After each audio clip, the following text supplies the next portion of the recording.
السلام علیکم پیارے حضور. میرا سوال یہ تھا کہ خدا تعالیٰ نے فرمایا کہ وہ کوئی بھی گناہ معاف کر دے گا پر شرک نہیں کبھی معاف کرے گا. تو یہ جو دوسرے مذہب کے لوگ ہیں جو خدا تعالیٰ کا بیٹا بھی مانتے ہیں اور آئیڈلس کو بھی ورشپ کرتے ہیں، کیا ان کو کبھی معافی نہیں ملے گی؟ اچھا، وہ اس کا مطلب یہ ہے کہ آج کا دن جو ہے نا وہ تمہارے اوپر دین مکمل ہو گیا اور شریعت کامل ہو گیا، جو تمہاری نعمتیں ہیں وہ کامل ہو گئی ہیں، دین مکمل ہو گیا، اس لیے خوشی میں. اچھا،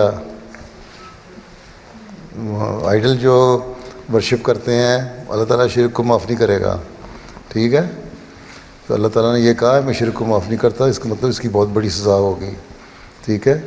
لیکن آن صلی اللہ نے یہ بھی فرمایا ہے کہ اللہ تعالیٰ نے بتایا ہے کہ ایک وقت ایسا آئے گا کہ جہنم جو ہے بالکل خالی ہو جائے گی، ہیں؟ جب ہر ایک اپنی اپنی سزا جو مل جائے گی نا ہر ایک کو، اس کے بعد پھر ساروں کو جہنم سے نکال کے جنت میں ڈال دے گا، ٹھیک ہے؟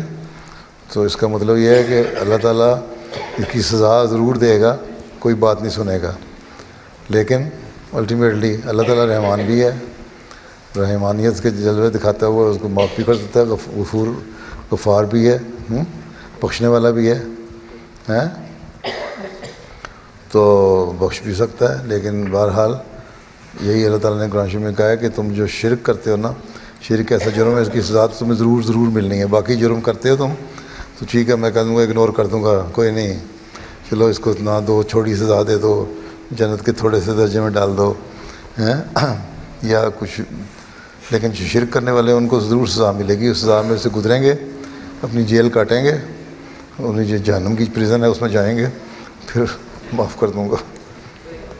ہاں اچھا، میرے نانا ابو دعا اچھا، اللہ فضل کرے. چلو اللہ حافظ.